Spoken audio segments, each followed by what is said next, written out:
Good evening, ladies and gentlemen. How are we getting on? So, on Friday, Bethesda held their Wastelanders panel over at Pax East in Boston, and we got a really good look at some of the details that we've not seen before, and a bit of an expansion on things that we've heard a little bit about as well.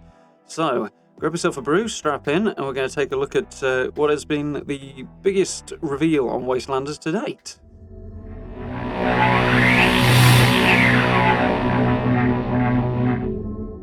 So, just before we jump right in, a little reminder that Wastelanders, of course, comes out on April the 7th, and it is utterly free for anybody who already owns Fallout 76. It'll also be coming out on Steam as well, along with the full release of the game over there. And, of course, if you pick up the game, you get the Wastelanders update as well. So, alongside the update and the NPCs and everything else that's coming as part of that, it's also going to bring a huge number of bug fixes and quality of life changes, something they've put off over the last few months. So we've got a big overhaul coming in that department.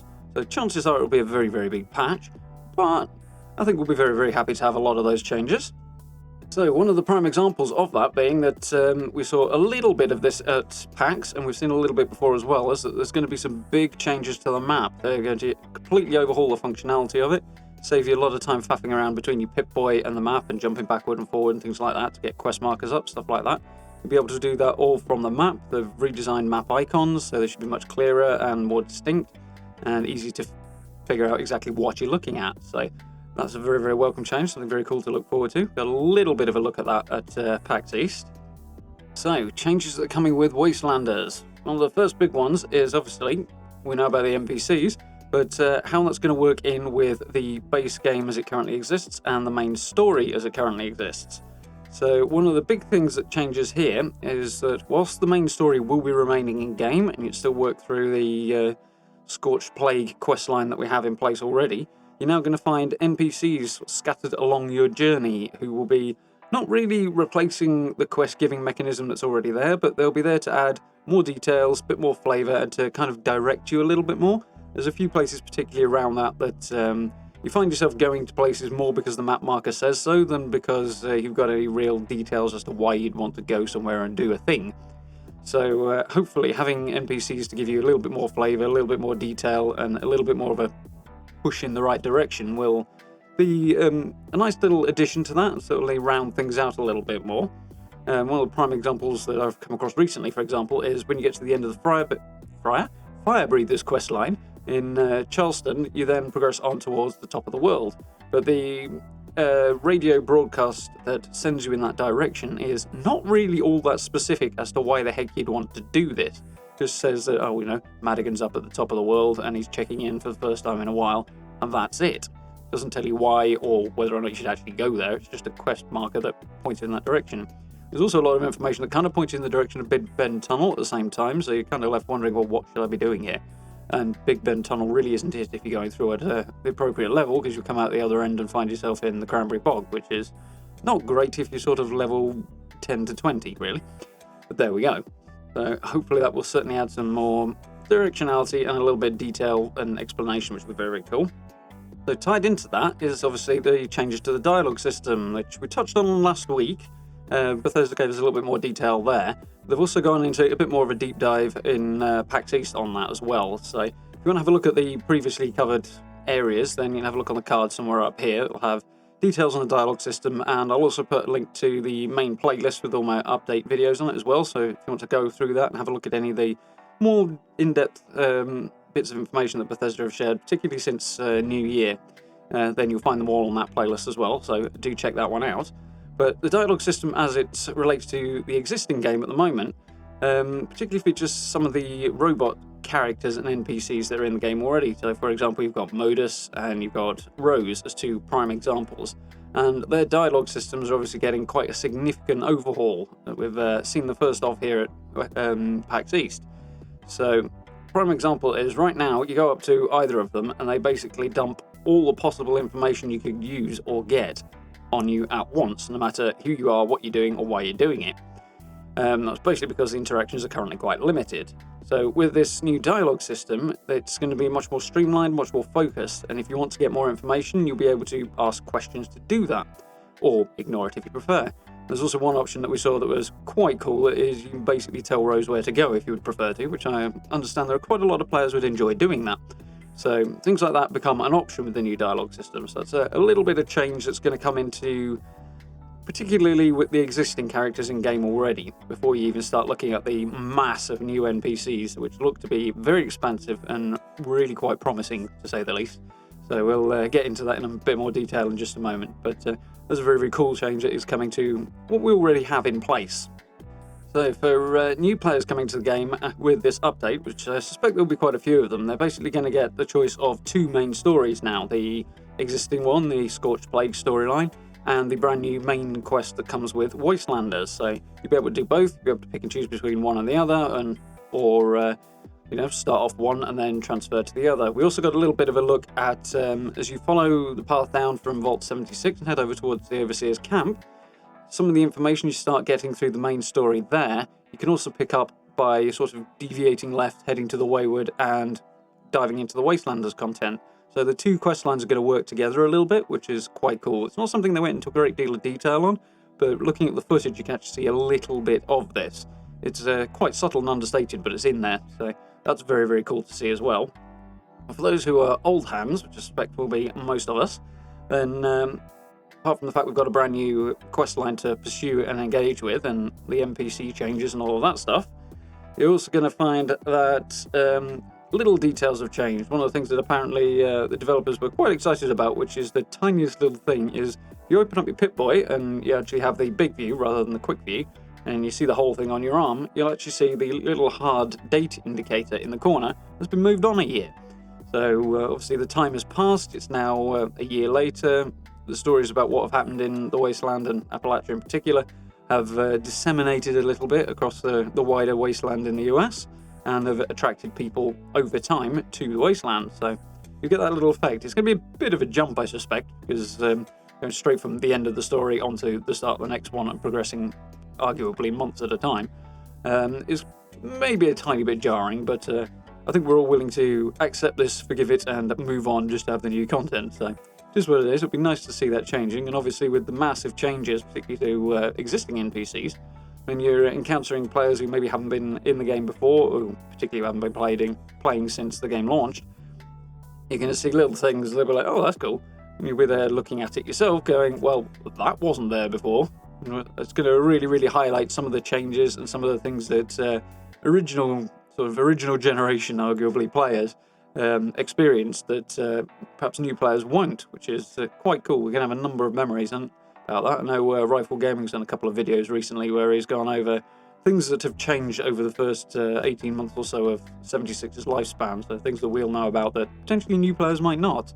One of my personal favourites being the Dark Knights at the start when the game first came out. It's quite well illuminated at night now, but it really wasn't in the first few weeks. Maybe a little over the top in that change, personally, I think, but still, lots of little changes that we've experienced that others won't even be aware of, which is quite cool. So, speaking of the changes to the lighting, there has been a full overhaul of the lighting system right across Fallout 76 that will be coming in with Wastelanders. It's an interesting thing, this, because changing to the lighting models can really overhaul the look of the graphics. Obviously, the basic underlying graphical appearance of the game is going to stay the same, but changing the lighting model and improving it and making a few changes to bring it a bit more to life, which is, from the sound of things, what they've been aiming to do with this change at least, is potentially quite a significant change. It can really, really change the way the game feels, looks, and generally what it's like to explore and interact with. So it's potentially quite a cool change. It's also going to be a little understated, because as I say, the same basic graphics are still there. But a change to the lighting model could really make the thing appear a bit more dynamic and a bit cooler, so that's really nice to see. And as I say, it's a game-wide change, not just focused on the new areas that are coming with Wastelanders, but everywhere, which is really, really cool to see. It's going to certainly make the game look a little bit better. Obviously, still the same base game, but very cool little change to have. So then, some of the big new changes that are coming with Wastelanders. So with the footage that we saw at Pax East, they didn't really cover a vast amount of things that we haven't seen before in new areas and stuff like that, but we get a much closer, more detailed look at what's actually going on, which is very, very cool. So footage starts outside Vault 76. We see our first 2 NPCs who are literally standing right outside the door, which is a significant change. Instead of just a couple of corpses, we have some actual people, which is cool to interact with. And one of the big points that they highlighted here, which I think I'm going to come back to on a few occasions through this video, is that NPCs will react to your character choices and also your leveling and development as a character as well. So if you're fresh out of Vault 76 and you have a level 1 character who's just emerged, you'll get a different reaction from NPCs, particularly in the region of the Vault, I would imagine, but also throughout the game, that will be different to, say, a level 300 character, for example, who has just fast traveled back to start the questline off. So obviously, if you are a massively experienced, power-armored, high-level character to an NPC, it stands to reason that you would be significantly more intimidating, especially as they're new to the area and you obviously know the area. So that's something Bethesda are factoring in and working into the way the dialogue system works, which is very, very cool. So different experiences based on how your characters progressed. It also ties into sort of further on, individual character reactions are going to be based on things like your story progression and the events you've taken part in, things like that. Which will all wrap up and come together to create a really unique set of interactions depending on how your character has progressed. Obviously, if you've done the same things on every character, you basically get the same set of reactions, but for a variation between sort of new characters and older characters and so on and so forth, that's a really, really cool little development, I think. Okay, so speaking of one of the biggest changes that is coming along with Wastelanders, particularly relating to individual character experience, the instancing technology that has been long promised for the game is coming into action with Wastelanders. And in long story short, it basically means that when you enter certain internal areas, the particularly key story locations, the Wayward is one good example. There's a spot at Foundation, for example, as well, that we saw during the showcase at Pax East. You will enter a unique instance area. That basically means there will be, although multiple players can interact with the area at once, you will have your own separate occasion of it, so you won't actually see each other. So this is quite a significant change to the way the game works at the moment. If you're in a group, you'll be able to go in there together and share the experience as a group, but otherwise you can go in as an individual and not have to worry about other players being in there competing for NPCs. For example, if you've got 20 or so players, for example, all trying to get at the same story NPC at the same time, you might have them sort of popping in and out of your field of view while you're having a conversation, or just struggle outright to get to the NPC to start the conversation. But instancing will mean that that's not a problem at all. You can just get in there and have your own unique experience, which also allows Bethesda to tailor the experience way more to your character. As I say, depending on the experiences you've had as a character, either specific events you've taken part in, or perhaps progressing through the main storyline as it currently is in the game, they'll be able to react to basically your saved data on that and tailor their reactions to the reputation you've effectively built as a result of the things you've gone through and done, things like that. So you get a much more customized experience, which is a really, really cool new feature. It's also something Bethesda have said they're going to be embracing going forwards as well. So sort of future updates on down the line post Wastelanders will be taking advantage of this and embracing this unique experience for each individual character, which is very, very cool to see. As that relates to sort of Fallout First and Private Worlds, for those of us who don't have access to that or have chosen not to take out that subscription, it's a really good thing as well, because you won't have the issues, as I say, of lots of players coming around. You can use Private Worlds in that way if you do. You therefore will have, as I say, the whole experience to yourself, but if you don't, then you get the best of both worlds there, which is a really good thing for those of us players who have not gone down that particular route.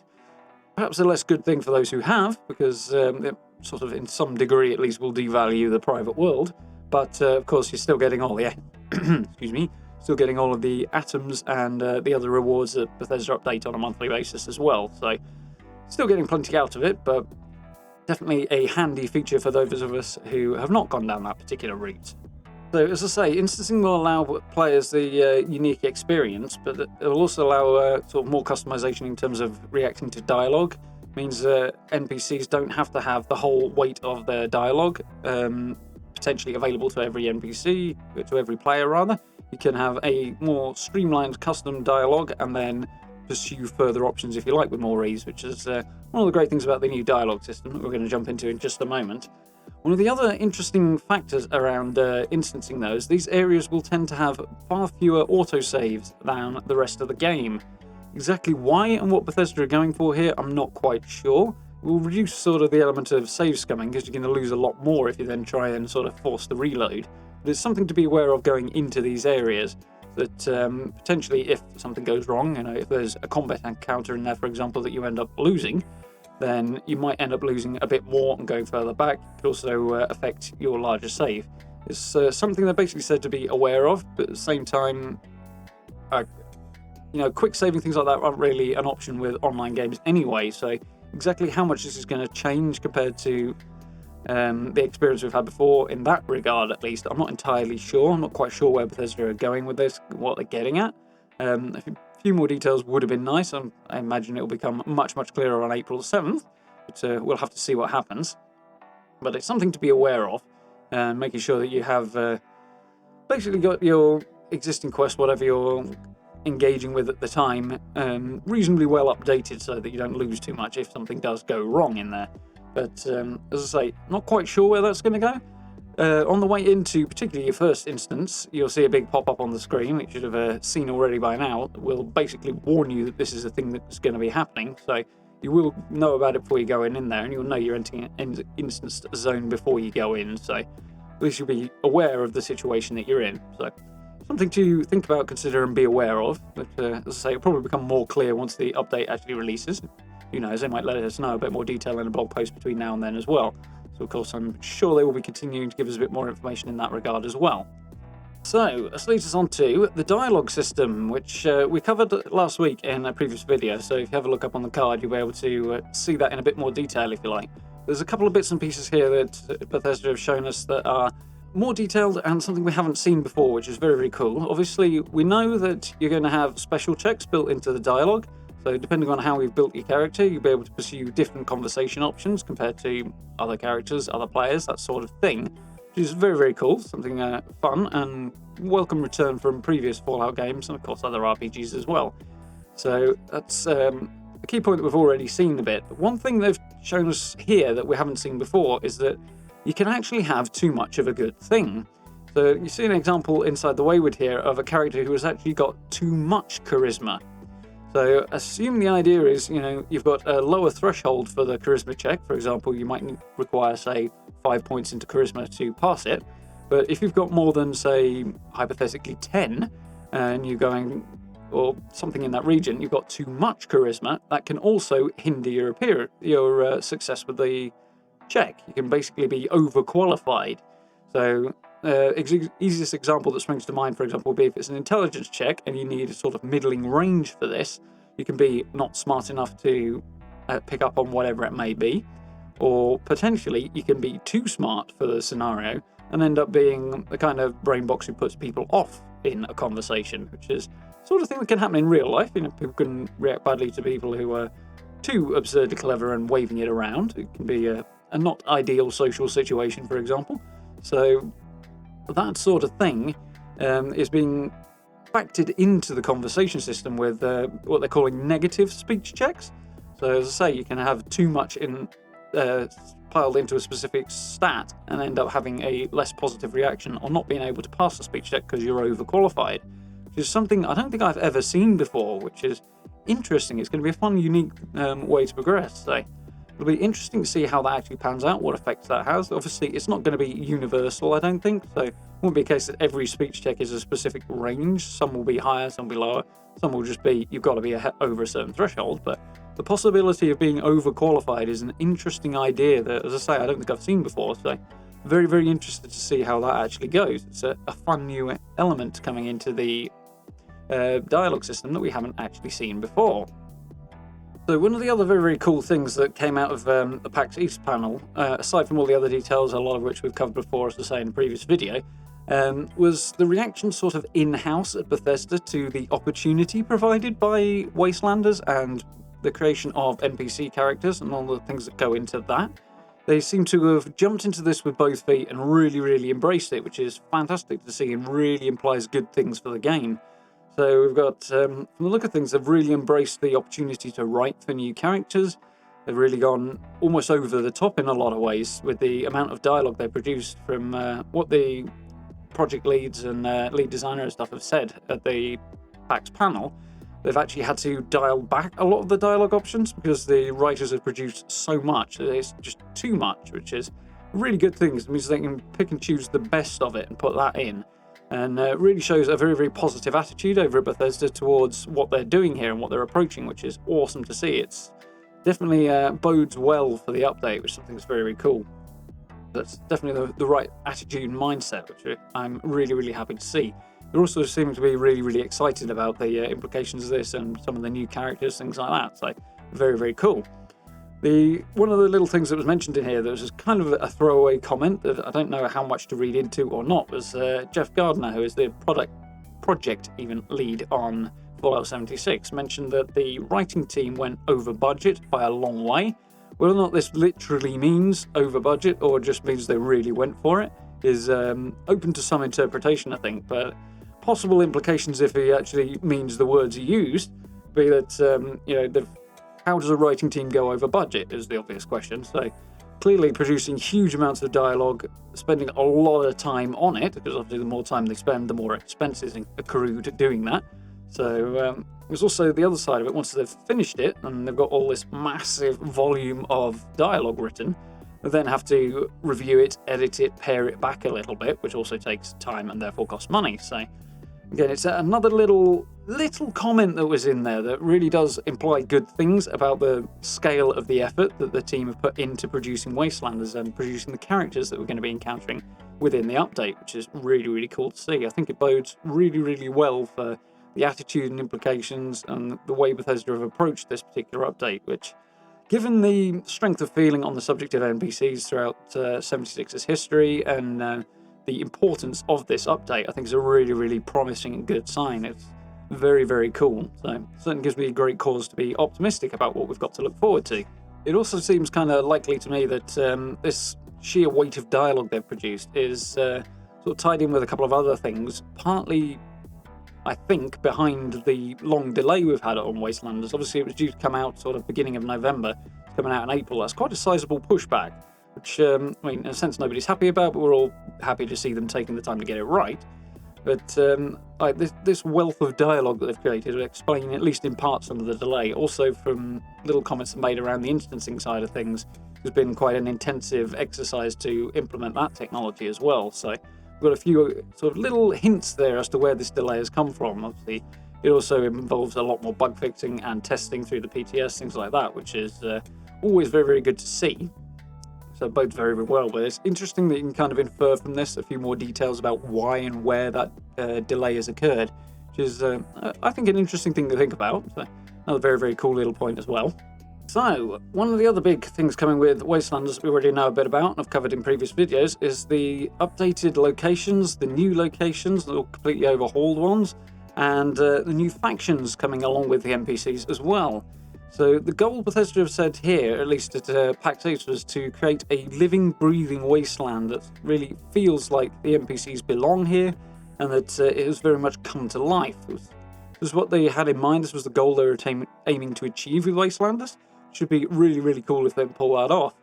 So apart from reacting to the player directly in particular locations like Foundation and Crater, which are the two main big locations, sort of city locations, you've got a real sense of community going on there that Bethesda have aimed to achieve.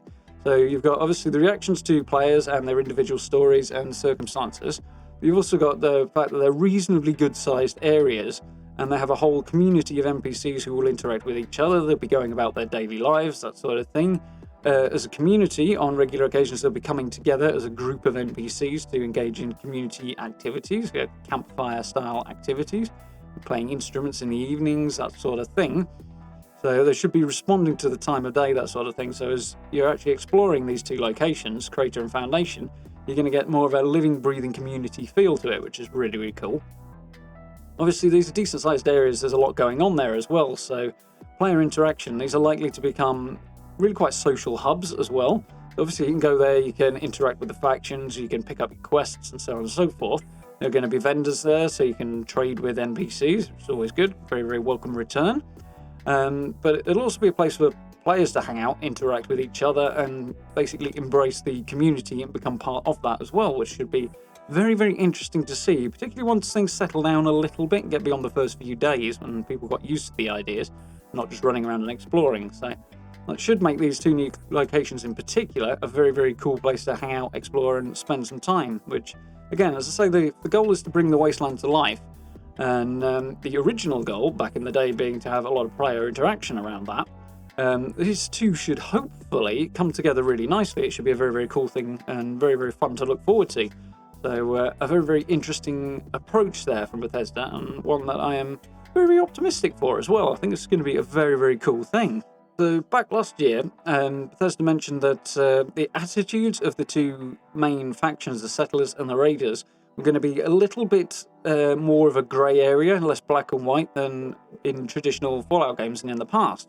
So it's something we've not seen a great deal of detail on since, and they haven't really expanded on until now. The sort of attitudes between the two and the sort of vibe and outlook of the two communities are going to be quite interesting. Obviously, the Settlers are, at their core, a group of people who've come in from the Washington, D.C. area, travelled across to West Virginia to set up and build a new life. They're sort of very much pioneer, frontier outlook, and they're looking to carve out an area for their own future. Whereas the Raiders, on the other hand, are less the black and white, just pure enemies that we've seen in previous Fallout games, and are more like a community in and of themselves, and they're drawn from the pre-existing groups of raiders that are dead in the current iteration of Fallout 76. But these are the ones who survived, left, and are now returning to what they will see as their home territory. So they'll be coming back to find new people have moved into the area, the Settlers have moved in, the 76ers, us lot as players, have taken over as well. And to them it will be much like seeing their home invaded post-apocalypse. So they've come back to what they view as their homeland to find these people who are butting in who, from their perspective, have no right to be there. So it's going to create an interesting dynamic between the two. It's not just going to be pure aggression, it's going to be a group of more aggressive and sort of negatively outlooking people on the Raiders side of things compared to the Settlers, who are coming back to their home to find it has been, from their perspective, invaded. So it's going to be interesting to see how the two reconcile and the two groups interact. Obviously, the players can side with one side or the other, but for at least the early stages of the story, you're not precluded from one side or the other. You can interact with both the Raiders and the Settlers, and you can go on. Obviously, there's eventually a cut-off point wherein you will basically have to side with one over the other. But the impression I've got from Pax East on Friday is that doing so won't necessarily arbitrarily lock you out of the other faction. Assuming you have a certain amount of reputation, it was implied certainly that the reputation system is a big part of this, with the opposing faction, they might be pretty upset with you, pretty pissed off, but they won't necessarily attack you on sight because you sided with the other faction. You may not be able to continue their storyline, but at least you're not going to get shot on sight. You'll still be able to go to Foundation if you sided with the Settlers, or Crater, assuming you've got some rep with the Raiders and have still sided with the Settlers.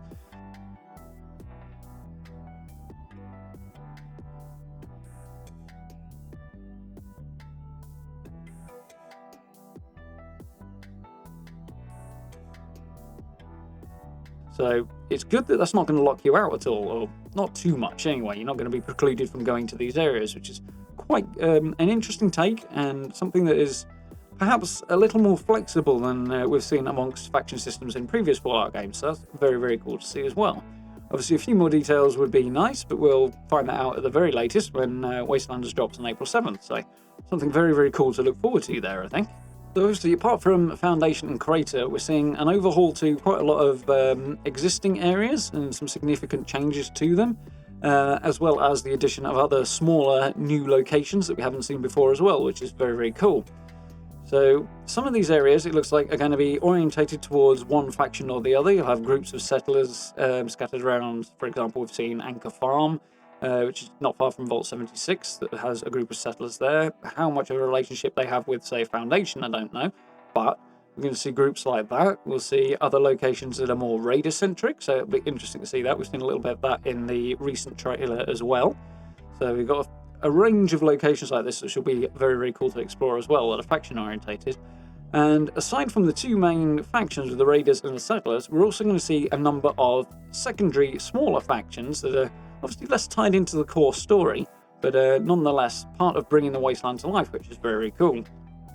And we're also going to see some of the newer locations and some of the overhauled old locations that have been sort of occupied by these additional new factions. So, for example, unsurprisingly, we have the Cult of the Mothman, who we've seen in the new trailer a couple of weeks ago.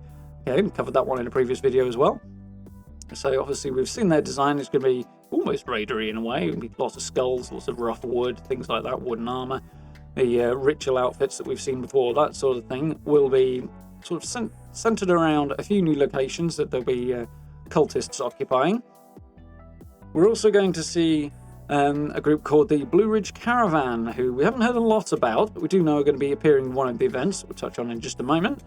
They're going to be another NPC faction that you can work with and assist, or potentially not, who knows. But you will be involved in, and you'll see as you explore the Wasteland. This is apparently quite a sizable group. There are a good range of characters that you can encounter in various locations, and different sets moving through the same locations as well, which is quite cool to see. It makes sense for a caravan company. In previous Fallout games, particularly in New Vegas, for example, we've seen caravan companies before who move around the Wasteland, and this sounds like a new iteration on that and a new development on that, so that'll be very cool to explore and find out a bit more about as well. Aside from that, we're also going to see some groups of raiders, for example, who are specifically an enemy faction. So apart from the core faction that we've already covered, there'll be a group called the Blood Eagles, who are named after a old Norse Viking very unpleasant torture method and ritual. It's horrible. I can explain it if you like, but you'd probably prefer it if I didn't. But that's where the name comes from, and they are more like your traditional raiders from, say, Fallout 3, Fallout 4, New Vegas. They're very brutal, very bloodthirsty, and there will always be an enemy faction. No matter who you are and what you're doing, they're always going to be attacking. So this basically allows you to have a new set of enemies, new set of adversaries to fight. And from what they have said, these are going to be much more advanced, much more complex enemies than we've seen before. They're going to be a much more challenging prospect to engage with, which is very, very cool. They're going to be more intelligent than the Scorched, who basically took over the Raider role previously. Obviously, Scorched have limited intelligence. Raiders clearly should have more.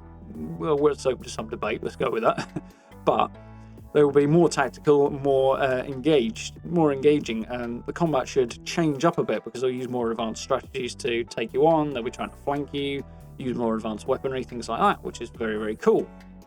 Of course, we have to take this with a little pinch of salt, because we know sometimes Bethesda say these things, they engage with these things, and perhaps their idea of a challenge and challenging enemies doesn't always line up with what players might experience. After all, I think with some exceptions, probably, we sink ourselves into these games a lot more than perhaps developers do. They're focusing on the development side and then testing, where we're just focused on the playing. So, different perspective there, and sometimes that does show itself. So we'll see how that actually goes when Wastelanders drops. But new sets of enemies, new styles of engagements, that sort of thing will be very, very welcome. I know I've said on numerous occasions, a new challenge is definitely something that the game needs. So a greater challenge, personally, in my opinion. And this will at least go some way, at least for a while, towards bringing that into the game, which is very, very cool to see, and I'm very, very much looking forward to. So, moving on from factions, we have the 2 new events that will be coming with Wastelanders. That's 2 at launch. Hopefully we're getting a few more on down the line. But it's focused on one of the new factions that we've got coming with the update. Specifically, the one we saw was taking place inside Big Bend Tunnel, which, for those who don't know, connects the Ash Heap with the Cranberry Bog. It's a railway tunnel running between the two. And this particular event that we have seen is going to focus on helping the Blue Ridge Caravan Company get a train of Brahmin, well, 2 Brahmin anyway, through the tunnel and out the other side to connect to the other side of the Wasteland. So the gist of it being that as you pass through the tunnel, you will be attacked by Blood Eagle raiders, and you have to defend the Brahmin, make sure they don't get killed. Because apparently, whatever they're calling, the raiders really, really want. So it looks like a reasonably cool event, obviously focused on an existing location. Fingers crossed the other one will be focused on a new location, but we'll see. And as I say, hopefully we'll get a few more on down the line, but a couple at launch. And yes, the general gist to defend the Brahmin and prevent them being killed by the raiders and having their cargo taken. The other side of it is that one of the big things Bethesda are doing with their new events is they want to focus on having secondary objectives, sort of making them a bit bigger, giving you a bit more to engage with, which is very cool.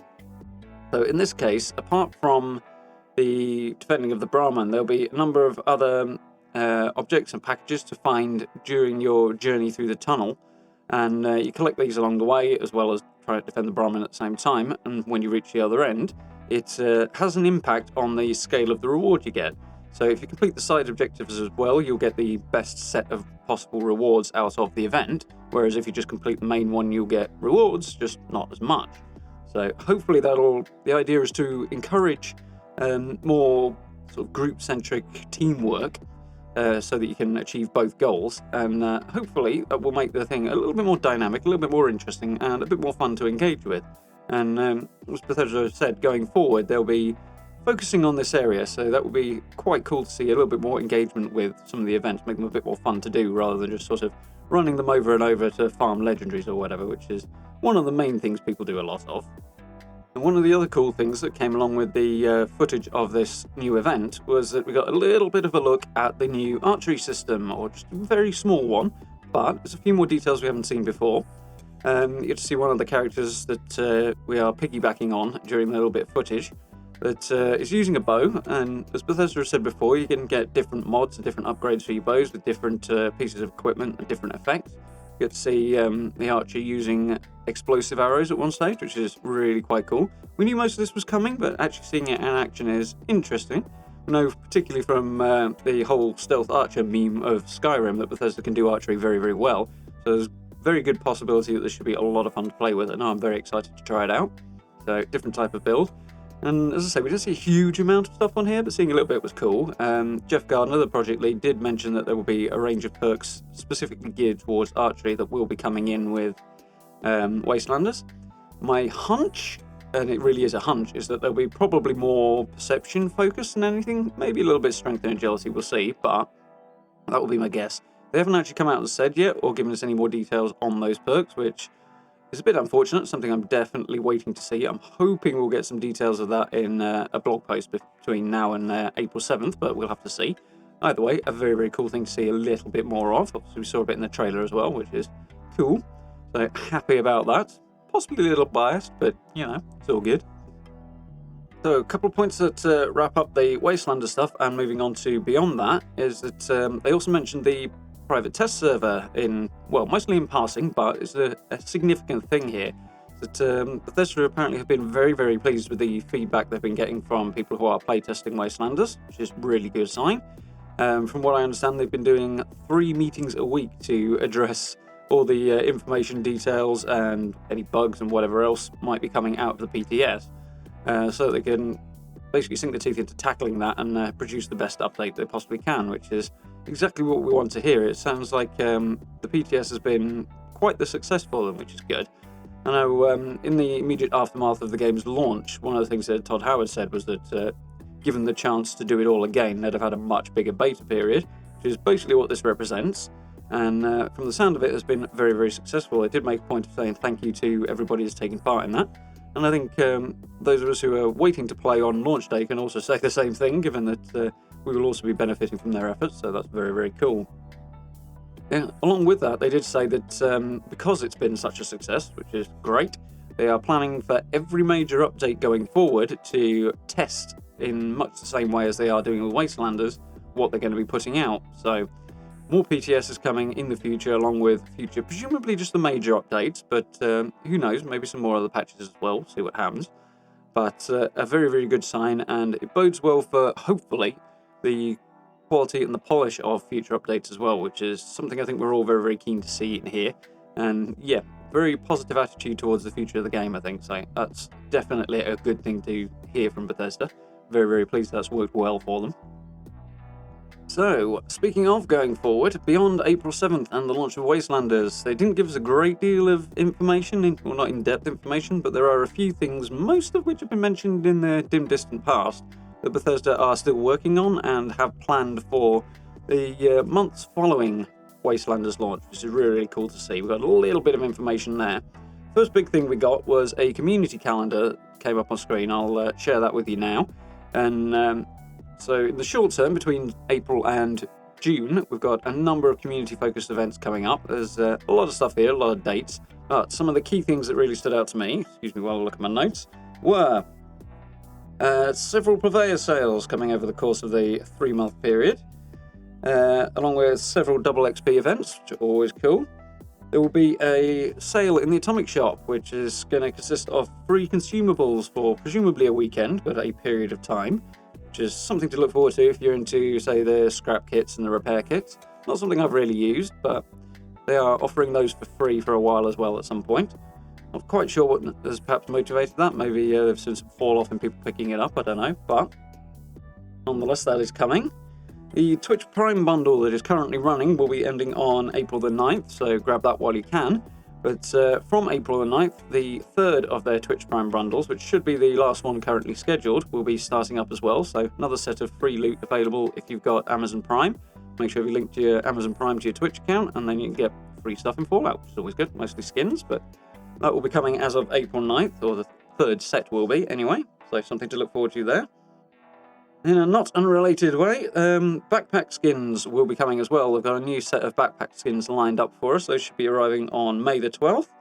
And Fastnact, which they have postponed due to the launch of Wastelanders and the amount of time and effort they're putting into that, which I think we can live with, though I know a lot of people are looking forward to the return of that particular event. It's definitely the most successful one they've run so far. But that will be coming back on May the 19th, on the week of. So something to look forward to there. I personally missed out on Fastnac last time. I ended up having to have some work done on the house, so I couldn't do any gaming at the time, which was unfortunate. But we'll get it this year, so that will be very, very cool to see. May 19th for that one. So beyond that, a couple of things that Bethesda did mention that are a little vague, but that's to be expected given that they're a way off in the future and not being implemented directly with Wastelanders. They're focusing on the update at the moment. Is that legendary perks are still on the cards, no pun intended. They are still planned, and they will be coming hopefully sometime during the summer, but if I had my guess, probably the latter part of it, the earliest. So basically the gist of that will be characters over level 50 will be able to swap out perks, gain access to new and more powerful perks to give their characters a bit of a boost, and there will also be, along with that, the ability to get rid of spare perk cards that you've got clustering up your perk menu. So any duplicates you've got, anything you're just not using on your build, that sort of thing, and replace those with more useful perks, which is very, very cool. So it's a bit like what they've got going in Nuclear Winter, but focus more around adventure mode, which is very, very cool to see. As I say, that'll be for level 50 plus characters. Something to look forward to. They did promise this sometime last year, but as to when the exact implementation is, we'll see. But apparently that is still coming, something they're still working on. Another big thing that they mentioned last year is renormalization, which in short means a massive, massive balance pass for the whole game, which is, in my opinion at least, something very, very welcome, very, very needed for the game, particularly for those higher level characters and those people who've got plenty of experience at how the game actually works. The balance is such that the higher level content, the higher level enemies, things like that, are not really all that challenging. Once you've got it figured out, and you've got your build put together, generally it's not too difficult to tackle. So, massive balance pass will be coming to overhaul it, and we've got a little bit more information than we've had on this in the past, because they have said it was something they were working on, but the big detail that we've got is that they're taking a leaf out of the Elder Scrolls Online book, just to say they're going with a one wasteland approach, is what they're calling it.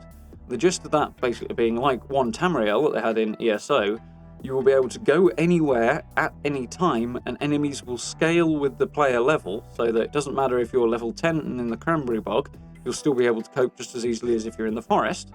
Or equally, you will also have just as much challenge. If you flip that over, and you're level 100, say, you won't need to hang out in the Cranberry Bog, not that everybody does, but you know. You go to the forest and still encounter enemies of an appropriate level for your character, an appropriate challenge level as well. On top of that, this system is designed to adapt to multiple players as well, which is quite a cool thing, and something we're definitely pleased to see.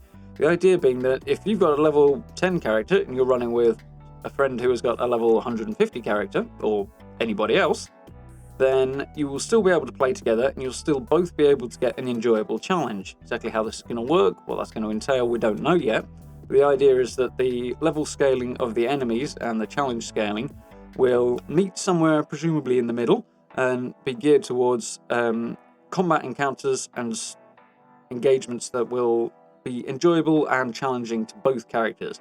Presumably they'll have to work together, but still, it means that you won't end up in an area with somebody who is a much higher level and basically have no opportunity to compete, which is one of the potential problems surrounding level scaling.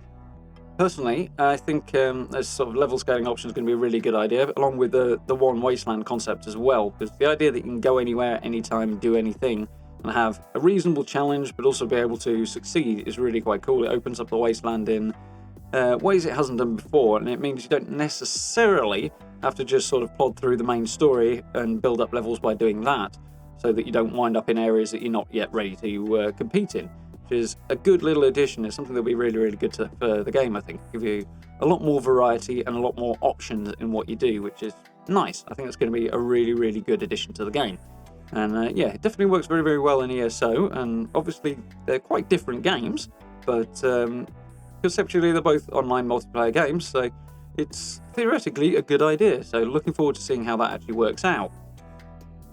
And the last big detail we've got is extremely vague, but camps. And I know a lot of you will be hanging on for this one, but the short version is they are going to overhaul and upgrade the camp building system. They're well aware of the significance of building and the building community within Fallout, so they have not forgotten about us and not let that slide under the radar.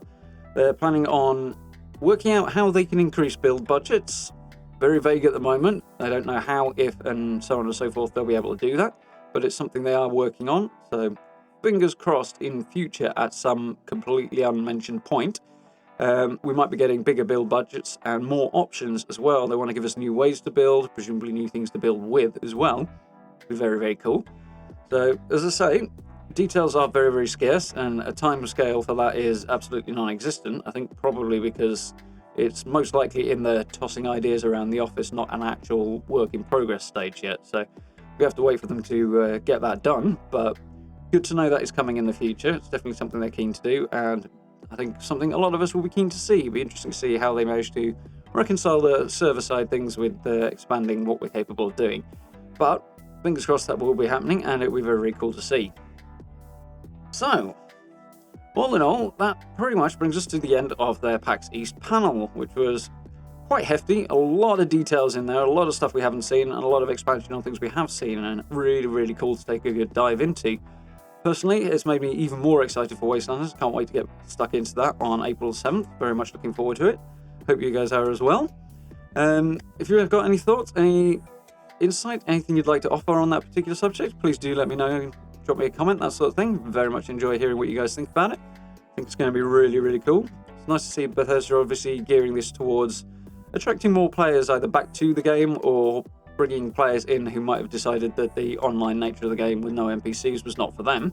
So hopefully that'll be something to look forward to with Wastelanders as well. We'll have lots of new people entering the Wasteland, so on a practical level that'll just mean more servers available, more options for us, so always good to see. Yeah, definitely very, very much looking forward to this. Amazing new details there, and a lot of stuff that I can't wait for. So, I've rambled on for quite long enough. This is going to be a fairly hefty video, I should imagine. We'll see when I edit it, but there we go. So, thank you very much for sticking with me. Thank you very much for watching. I very, very much appreciate it. If you have enjoyed the video, please do consider dropping likes and subs. It's very, very much appreciated. Social media links down in the description if you want to catch up with me on Twitter, Instagram, or Facebook. Very much enjoy hearing from you guys. And do catch one of the live streams as well. They're a little bit intermittent at the moment, but we're working on it. So make sure you hit that notification bell. It is, of course, your friend. It'll let you know when I go live or when I upload or anything else as well. And if you're really enjoying the content, please do consider becoming a channel member as well. It's very, very much appreciated. Support is absolutely fantastic. And I've got a couple of other cool things lined up along that front as well. So something to look out for in coming weeks. For now, thank you very much for watching, and I look forward to speaking to you all very, very soon.